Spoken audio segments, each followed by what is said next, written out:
Salam eksis alumni Smandel Jakarta. Mas David, manggilnya Mas apa David aja kali ya? David aja, lu gue aja lah. Iya siap. Kita beda angkatan berapa lama sih? Cuma setahun. Setahun ya, setahun. Mudahan gue ya. Enggak dong. Ngaku-ngaku. Oke, Fit, kan gini, kita udah lama gak ketemu nih ya. Tapi juga udah lama keluar dari sekolah. Nah, pengalaman dulu sekolah, tapi perkenalan dulu deh.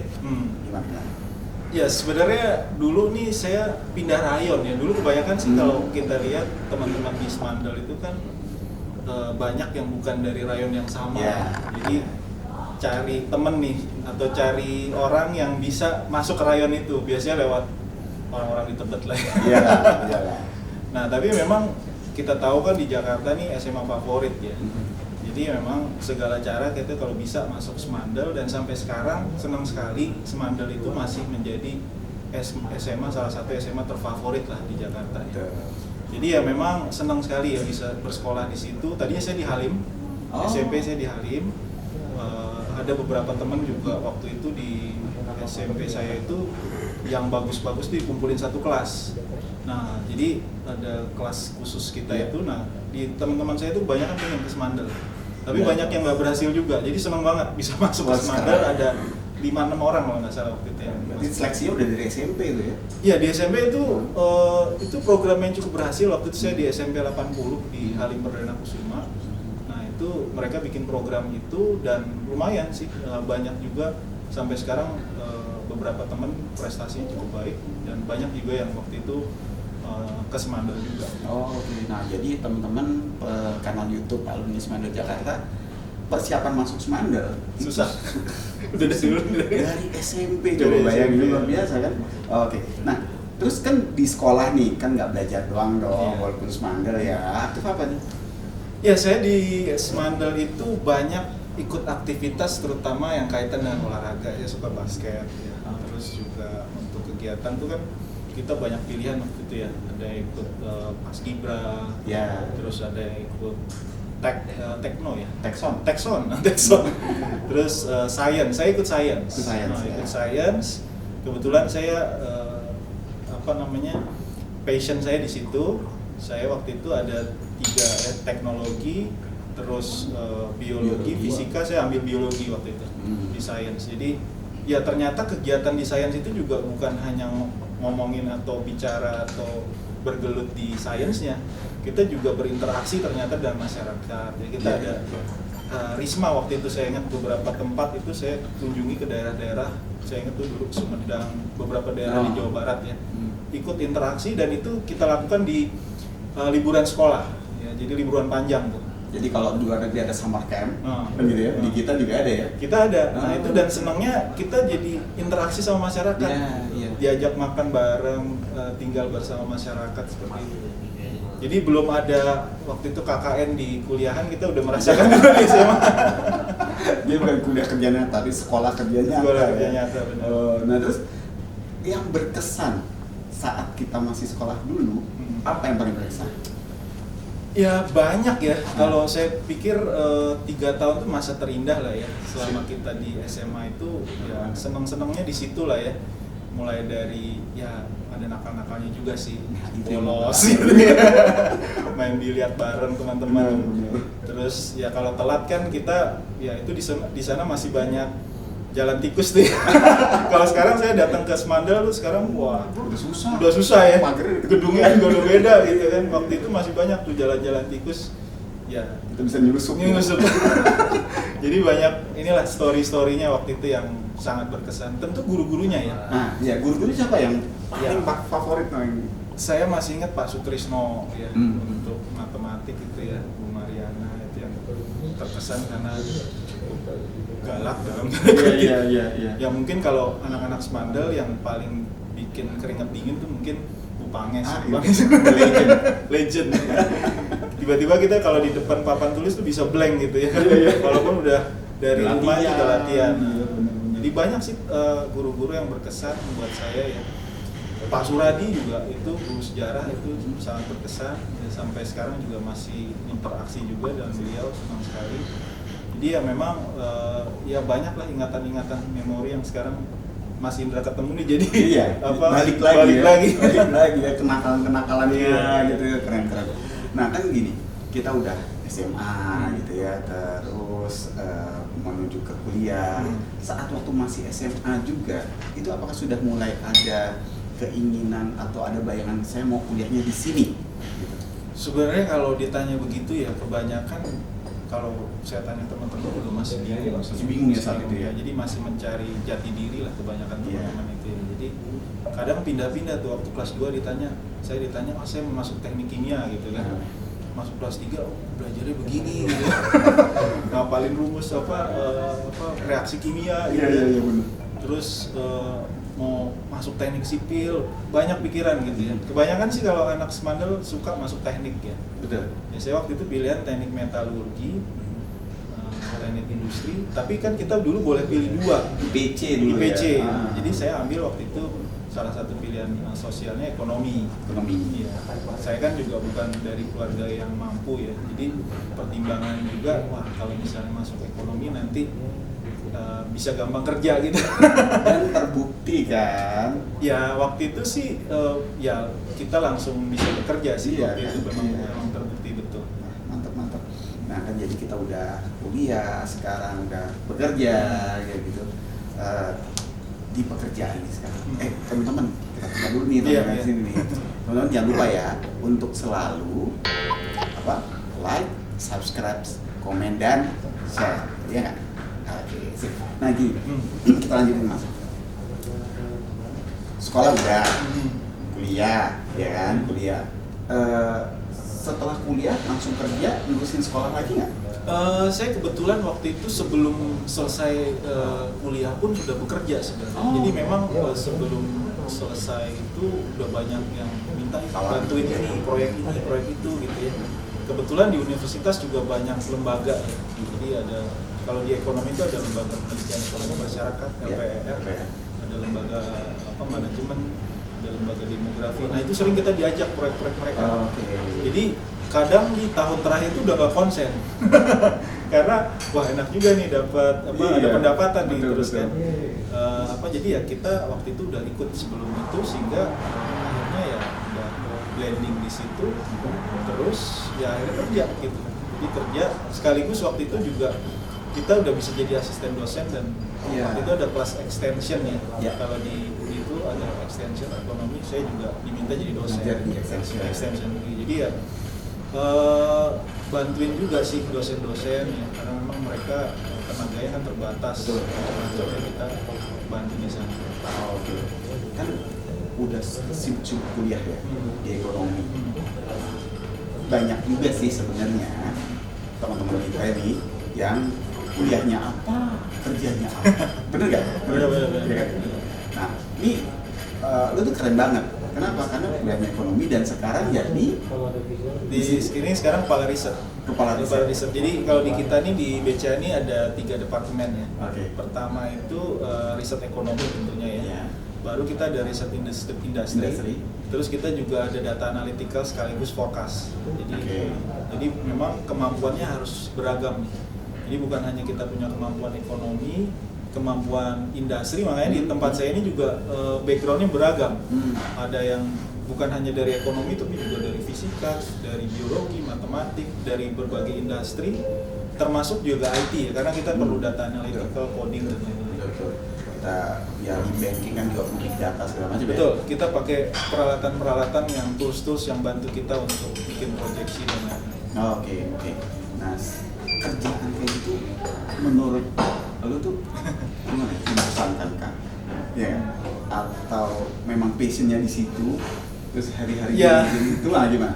Awal-awalnya sih memang waktu kerja di lembaga tuh kelihatannya kan teknikal sekali, bikin proyeksi. Tapi setelah saya jalani, sebelum di BCA ini kan saya juga pernah di BUMN ya. Jadi saya pernah di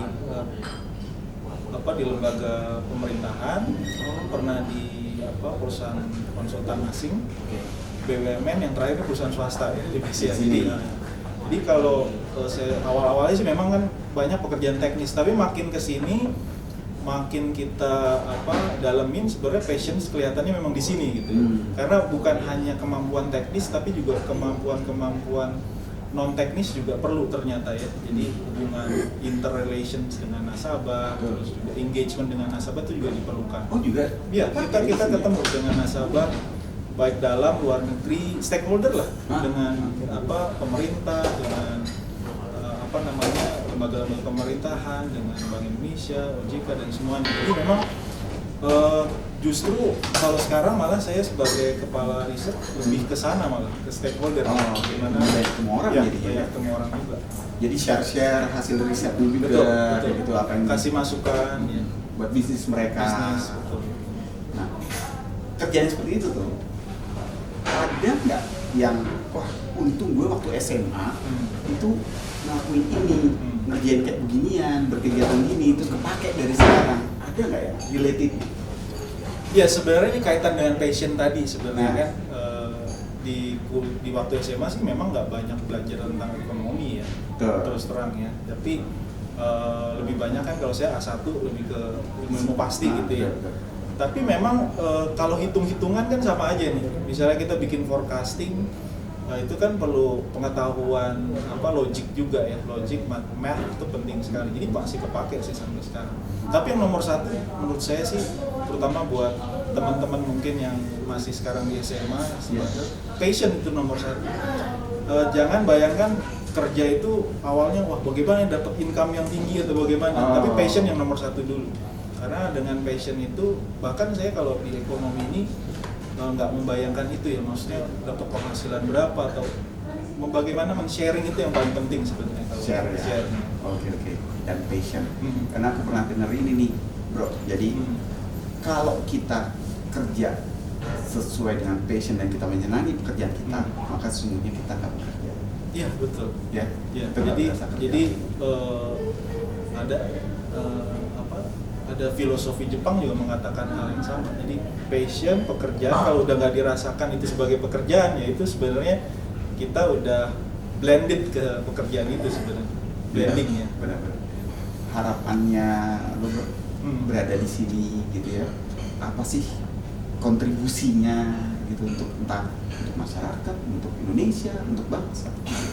Ya, saya belum ke situ dulu mungkin ya, tapi intinya kan setiap masyarakat, setiap individu tuh pingin untuk memberikan sesuatu yang terbaik ya buat masyarakat. Ya sumbangan saya sejauh ini lewat pekerjaan sekaligus skill, kemampuan dan kajian yang kita lakukan yang harapannya bisa berguna buat masyarakat.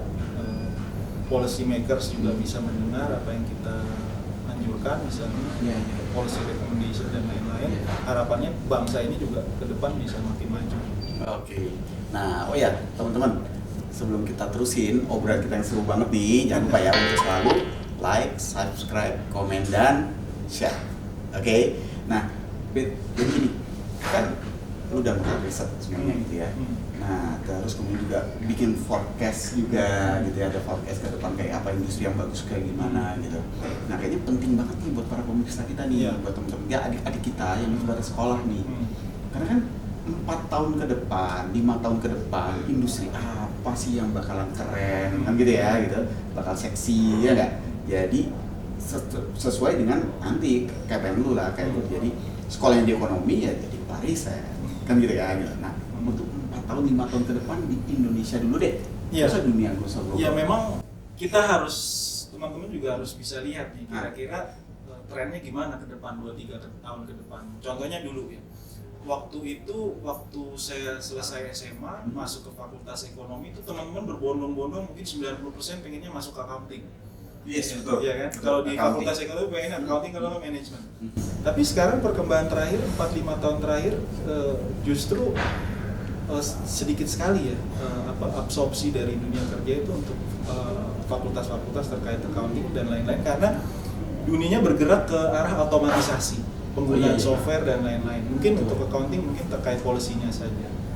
Tapi permintaan untuk ekonom makin besar ya, karena butuh strategic thinker ya, butuh kemampuan analytical, dan ini memang sulit ya untuk digantikan oleh software.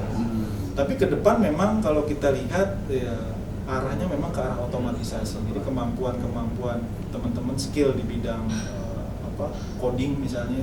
Kalau di negara-negara lain kita lihat senangnya tuh kalau di negara tetangga tuh coding sudah diajarkan sejak SD malah ya. Oh iya iya. Nah, betul, kalau betul. di kita ini memang kurikulumnya mungkin perlu ada perubahan-perubahan juga kaitan dengan itu ya.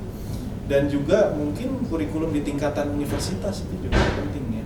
Jadi sebenarnya dari pemerintahnya dulu, baru kita sebagai anak SMA nih ya yang mau kerja ya baru kita menyesuaikan sebenarnya ya. Kelihatannya sih memang yang ke depan cukup bagus tuh salah satunya tadi kemampuan skill terkait otomatisasi, coding gitu ya kalau di dunia kerja sekarang. Selain juga interpersonal skill tentunya ya. Itu paling penting. paling penting. Betul. Terus juga kaitan dengan ya kemampuan untuk engagement ya. Soft skill itu juga penting saya pikir. Iya benar. Jadi jangan kebanyakan main handphone ya. Jadi kalau orang bilang apa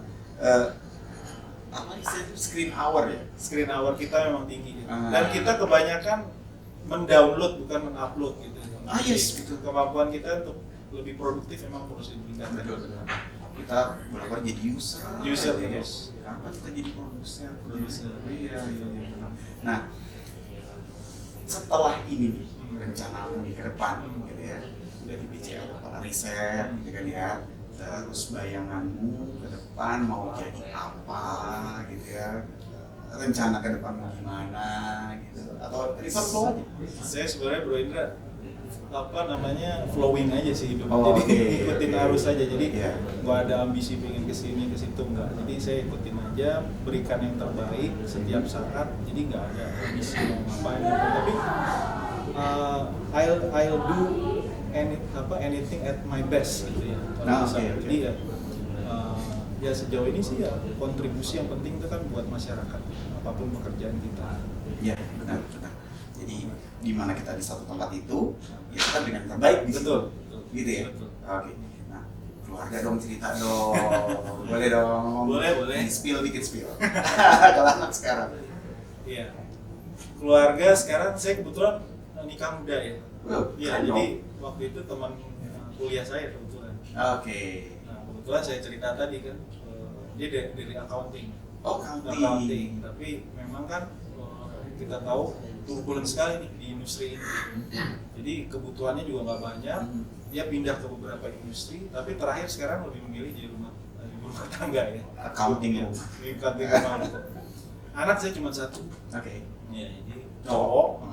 Sekarang ya karena saya nikah muda tadi umur 22 sekarang. Nah, dua-dua. Berarti udah mau selesai Sudah sekolah. selesai. Udah selesai kuliahnya. mau. Mungkin mau sekolah lagi, tapi sekarang dia lagi banyak kegiatan sosial, kegiatan dengan animal rescue semacam itu. Sekarang lagi di Kalimantan. Emang ambil kuliahnya apa kok kayak animal rescue? Enggak, dia sebenarnya sekarang mau mendalami ke arah filsafat mungkin ya. Tapi sekarang ya sebelumnya dia psikologi. Oh gitu. Sebelumnya psikologi. Jadi ya anak sekarang ya terserah mereka ya. Kalau kita kan dulu pindah-pindah jurusan, sebenarnya dia udah pindah jurusan nih, tadinya IT gitu pindah. Tapi ya nggak ada kendala itu kan. Kalau kita ada kendala kan, kalau bisa secepatnya lulus gitu kan, selesai. Karena ditunggu Itu sama orang tua kan. Kalau sekarang kan mereka ya sesuai passionnya lah. Kita beri kebebasan supaya dia bisa berkembang sesuai dengan keinginannya dia gitu ya. Kita tinggal fasilitasi. Betul. Oke. Nah, berarti kalau gitu sesuai dengan tadi apa yang lu sampaikan bahwa kerja itu harus sesuai dengan passion. Nah, itu lu terapin ke anak ya. Ya sekarang ya dia bebas aja mau apa dia mau lakukan. Kita sebagai orang tua ya support aja dari belakang. Support Handayani. Support magerin gitu ya. Inarso Senturodo, Tuturi Handayani kita. Imajonya juga. Korso. Bro, ini aku ngeliat ini nih. Iya. BCA, Batik Kalongan. Ini juga wayang gitu ya. Kenapa? Filosofinya apa nih kok BCA? Oh, kita di BCA itu memang kita ada banyak kegiatan-kegiatan yang coba mendorong industri rumah tangga, industri UMKM kita ya. Oh serius nih? Termasuk batik ya. Jadi dan juga kita dorong budaya lewat culture ya. Ini kan salah satu yang kita dorong juga. Kalau Betul. Batik itu kita berdayakan nih selama pandemi ini kan banyak masyarakat yang terpukul ya, terutama yang di daerah. Ini kebetulan Pekalongan. Ya di Pekalongan, betul. Jadi betul. waktu itu kita ada ide teman-teman di CSR untuk memberdayakan mereka untuk kita kan sekarang kerja pakai batik ya. Iya. Ya, jadi kita ada seragam batik itu yang kita berdayakan dari UMKM misalnya. Jadi kita dorong juga supaya batik Indonesia ini makin terkenal ya. Iya, Kalau bisa iya. sampai ke mancanegara. Ya mendunia ya. Betul. Jadi kita dorong mereka baik dari sisi knowledge-nya, terus juga paling nggak nih ada produksi kan selama Betul. pandemi ini kan Betul. banyak yang terpukul ya UMKM. Iya. Jadi pembiayaannya pun juga termasuk. Enggak, pembiayaan sih memang mungkin mereka akan ada kerjasama mungkin bukan hanya dengan bank atau bukan hanya dengan BCA, tapi paling tidak salah satunya produk mereka ini tetap jalan lah ya. Jadi kita berdayakan masyarakat terkait apa yang bikin batik ini supaya tetap jalan usahanya, karena banyak yang ya selama pandemi kita tahu sendiri ya, banyak industri yang kolaps. Ini yang kita harus dukung. Berarti BCA nggak cuma sebagai bank komersial yang urusannya cuan aja. Ya kita harus tetap ya bagaimana bangun masyarakat juga, dorong masyarakat supaya kita tumbuh bersama. Nah itu tumbuh bersama. Iya. Apa untungnya di BCA? Untungnya ya kalau dibilang untungnya, kalau CSR ini kan nggak ada untungnya kan. Iya. Jadi kan kita hanya memberikan pemberdayaan ya, ke masyarakat. Paling tidak kita ini kan sebagai satu negara ini kan kita dukung dari sisi finansial ya. Apa kita intermediari, kita ada lembaga intermediari. Nah kita juga tugasnya bank itu kan sebenarnya menghubungkan dari kata bangko kan, dari kata bangku. Jadi dari kongko-kongko begini nih. Jadi Indra butuh apa nih? Terus ada siapa temen yang lain butuh apa? Nah, kita coba mengkoneksikan mereka sebenarnya tugas kita gitu ya. Nah, ada yang butuh dana, ada yang kelebihan dana. Nah, ini juga kita mengkoneksikan itu. Tugas perbankan seperti itu sebenarnya. Jadi sederhana aja sih sebenarnya. Tapi sekarang kan banyak toolsnya, pakai apps lah, pakai tapi awalnya sebenarnya itu. Betul. Nah, kemudian dengan CSR-nya BCA itu ya keuntungan BCA sebagiannya untuklah bangsa. Benar ya gitu. Oke, sip. Nah, tadi menarik tuh. Mengkoneksikan gitu ya. Terus juga tadi ada apps juga disebutkan juga gitu ya. Apalagi juga kan kita ada BCA Mobile Banking. Ya kita banyak kaitan dengan e-channel kita ya, kita terus kembangkan sesuai perkembangan teknologi lah. Perkembangan teknologi kita kan cepat sekali nih, digitalisasi dan lain-lain ya, kita ikut perkembangan. Ya masyarakat kan pengennya convenient, apalagi anak-anak muda ya. Kalau bisa sambil rebahan gitu. Generasi rebahan. Generasi rebahan. Oke teman-teman jangan lupa ya untuk selalu kita jangan lupa untuk selalu share, subscribe, like, dan komen. Oke. Nah kita terus ini. Tadi kan ada apps. Apalagi dunia finansial. Dunia finansial. Itu kan yang namanya fintech. Itu udah mulai menjamur, berkembang banyak banget gitu ya. Nah, posisi bank, nggak usah bicara dulu deh. Bank secara global terhadap fintech ini gimana? Kan ya ini sering dikatakan akan menjadi pesaing gitu ya, waktu awal-awal muncul fintech. Tapi dari awal kita udah melihat bahwa akan ada fintech semacam ini ya, karena teknologinya sudah memungkinkan untuk terjadi seperti itu. Namun kalau kita lihat sekarang perkembangan terakhir ini malah justru menjadi sinergi yang terjadi. Sinergi yang terjadi antara fintech ini dengan perbankan ya. Jadi perbankan juga kita malah coba dorong mereka. Banyak bank-bank, terutama bank-bank besar ya, bank-bank keempat itu coba dorong lewat capital venture yang mereka punya. Jadi kalau ada startup yang baik ya kita dorong mereka. Jadi justru nanti kalau mereka jadi besar kita malah menjadi satu ekosistem yang makin kuat ke depannya gitu ya. Jadi memang itu bukan menjadi pesaing sebenarnya, lebih menjadi kontributor dalam satu ekosistem. Jadi udah nggak zaman lagi kita bersaing. Betul, lebih ke sinergi. Kita bersinergi ya, lebih kuat jadinya ya. Betul. Ekosistem membangun bangsa gitu. tentu kalau dari sini dari sisi finansialnya ya. Betul. Oke. Kalau kebanyakan nih dari perusahaan Mas David nih ya, David ya, BCA, itu segmennya yang akan dituju target marketnya itu mana ya? Kita sih sebenarnya seperti bank-bank yang lain ya, jadi semua segmen sih kita masuk ya. Oke. Jadi bukan hanya segmen tertentu gitu, karena kita kan bank nasional ya. Jadi ya kita masuk ke korporasi juga, ke UMKM juga, ya, komersial juga, ke mass market juga. Jadi memang kan kebutuhan masyarakat itu beragam. Masyarakat kita juga setiap segmen kan ada kebutuhannya masing-masing. Nah, itu yang coba kita provide ke mereka sih. Jadi ya kita selalu dengar lah dari nasabah, klien-klien kita nih apa sih, sebenarnya banyak masukan dari nasabah sih. Iya ya, jadi kita dengerin maunya nasabah apa. Iya, kemudian itu paling penting. Iya betul. Dan kita coba deliver. Iya, kan gitu ya. Betul. Kan gini, di perbankan apalagi OJK udah maunya tuh meninggikan market share untuk perbankan syariah. Benar ya? Gitu ya. Nah, BCA kan punya BCA syariah tuh. Ya. Apakah tugasnya lu nih juga termasuk riset untuk yang segmen syariahnya juga? Sebenarnya kita bantu semua sih. Aduh. Kita kan di grup ya, di grup. Jadi kita bantu di multi finance, di syariah, di bank digital. Pokoknya teman-teman semua kalau butuh riset ekonomi apa itu kita bantu. Okay. Terus teman-teman di syariah juga. Ini syariah kan kita mau dorong juga. Kebetulan presiden direkturnya teman saya SMP malah, teman sekelas. Oke, itu dari Spandel ya? Bukan, dia dari SMP 80. 80 ya. Terus dia ke SMA lain ya. Tapi ya jadi erat lah hubungannya, kita juga bantu lah supaya syariah kita juga berkembang di Indonesia ya. Masa penduduk terbesar muslim tapi Malaysia yang lebih besar gitu. Ini kan satu tanda tanya ya, ironis. Jadi kita juga butuh kembangkan. Oh gitu ya. Jadi nah, berarti kan BCA itu shareholding ada multi finance-nya, ada ada syariah, ada bank digital ya. Bank digital? Ya, bank digital nih ya sama sih sebenarnya.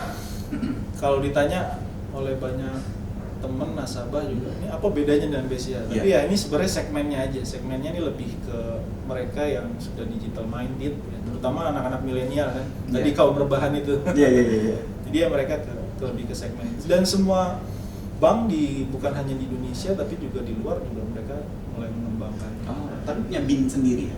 Dia bank sendiri, entitas. Jadi punya banking identification number sendiri di OJK-nya. Betul. Jadi perusahaan sendiri. Perusahaan sendiri ya. Jadi itu ada manajemen sendiri juga. Betul. Terpisah. Oke. Ya. Tapi kalau dengar bank digitalnya BCA apa namanya? Blue. Nah, berarti kok promosi. Kita nanti bisa ngobrol sama mereka. Itu memang baru sih ya, masih bayi ya. Tapi kita coba dorong juga. Ini beneran dari awal bangun atau akuisisi? Sebenarnya awalnya itu kan akuisisi ya, tapi kita ubah ya. Itu kita lakukan reform transformasi ya dari bank konvensional biasa menjadi bank digital. Oke. Dari ke banyak sektor tuh tadi ya, dari yang finance-nya, syariahnya, itu yang unggul dan diunggulkan itu ya semuanya sebenarnya sama ya, semuanya unggul semua ya, ya. maksudnya pengen kita semua flourish ya, bisa menyumbangkan yang terbaik buat masyarakat. Jadi nggak ada yang maksudnya mana yang unggul mana enggak, semuanya saya pikir ada potensinya masing-masing. Baik tadi ya, itu kan sebenarnya anak-anak perusahaan. Betul. Jadi dan semuanya terkoordinasi di tempatnya. Saya sih lebih ke risetnya. Iya, riset ya. Artinya mereka kalau mau tanya, gimana sih perkembangan fintech kita nanti ke depan ada apa? Dan dikasih saran juga nggak? Lu baiknya masuk ke segmen ini nih, masuk ke segmen ini nih, gitu juga nggak? Ya lebih sebenarnya secara general ya. Ah. Jadi kita ada riset-riset khusus yang kita share ke mereka, itu lebih sifatnya apa ya? Ya kadang kita bantu mereka survei, kita bantu juga lebih in-depth juga ke banyak. Sebenarnya kan semua bagian kita coba sharing lah ya, apa yang kita tahu ya. Iya benar. Tim lu ada berapa? Tim kita kecil sih sebenarnya. Serius, Nggak besar. Untuk Jadi segini gede yang iya, ini. apa namanya, yang penting kan efektif produktif ya. Oh, iya. Jadi apa, nggak perlu tim yang besar, yang penting kita produktivitas gitu dalam bekerja. Tim kita cuma ber-12 orang, tapi ini sebenarnya sudah lumayan dibandingkan bank-bank lain. Fokusnya kan beda-beda. Jadi ya ada yang fokusnya dia fokus sekali di industrinya gitu ya. Kalau kita coba masih merata, ya kita masih bangun lah. Jadi 12 orang itu pun dipilah-pilah nggak? Ya kita pilah, Ngurusin jadi kan. ada yang ngurusin, tapi sebenarnya banyak juga pekerjaan-pekerjaan matriks. Hmm. Jadi kita ada makronya, ada ekonomi makronya, ada industrinya, ada data analytical dan forecasting tadi. Jadi semuanya sinergi lah, matriks. Nah, ini pangkas nih. Berapa kali saya ketemu sama klienku, klienku, mereka selalu bertanya, ada kegamangan di hati mereka menjelang 2020, gitu loh, ya kan? Saya mesti gimana ya? Kira-kira bakal tenang nggak nih ekonomi di 2024 nanti nih, gitu kan? Terus terpolarisasi lagi nggak nih? Aduh, naik banget nggak sih yang kemarin ya? Gitu. Nah, kalau menurut gue tuh gimana nanti peta ekonomi nanti di menjelang dan 2023 ya. Memang kalau kita lihat beritanya di media nih kelihatan ada yang bilang akan makin gelap gitu ya. 2023. Jadi sekarang agak mendung, 2022 ada yang bilang 23 mau resesi dan lain-lain. Banyak penasaran. Kan tahun politik tuh 2024 masih jauh. Kita ngomong 23 dulu. Tapi sebenarnya kalau kita lihat Indonesia ini karakteristiknya beda dengan negara-negara yang baru-baru ini katanya IMF kan nanti ada 9 negara mau resesi, nanti ada 25, ultimately ada 60 negara katanya. Iya. Karena memang mungkin mereka lihat indikator-indikatornya yang makin memburuk ya kalau kita lihat. Tapi kalau untuk Indonesia sendiri anehnya ya, kalau dalam kondisi seperti sekarang nih harga energi tinggi, harga pangan tinggi. Betul. Kita berkaca di tahun 50-an, 70-an, terakhir di 2010-14 ketika komoditi booming ya. Indonesia itu baik-baik aja sebenarnya. Jadi negara waktu tahun 70-an itu kan banyak negara tuh kena masalah stagflasi ya. Inflasinya tinggi, ekonominya stagnan. Nah, kita waktu itu bisa tumbuh di atas 7%-an. Rata-rata 7,4 di tahun 70-an. Di tahun 2010-14 itu kita tumbuhnya juga 5,4% rata-rata. Jadi justru kita dapat semacam windfall profit. Iya. Tapi persoalannya kan windfall profitnya ini kita mau gunakan untuk apa gitu kan? Ini yang paling penting kan. Nah itu yang jadi PR bersama tuh. Jadi bagaimana kita gunakan windfall profit ini supaya bisa dorong produktivitas dalam negeri kita. Jadi nggak perlu takut sih sebenarnya 2023 mungkin tantangannya makin berat, banyak persoalan geopolitik. Betul. Sekarang rame nih ya di Ukraina, di Taiwan lagi rame. Tapi untuk Indonesia sendiri saya pikir nggak ada masalah.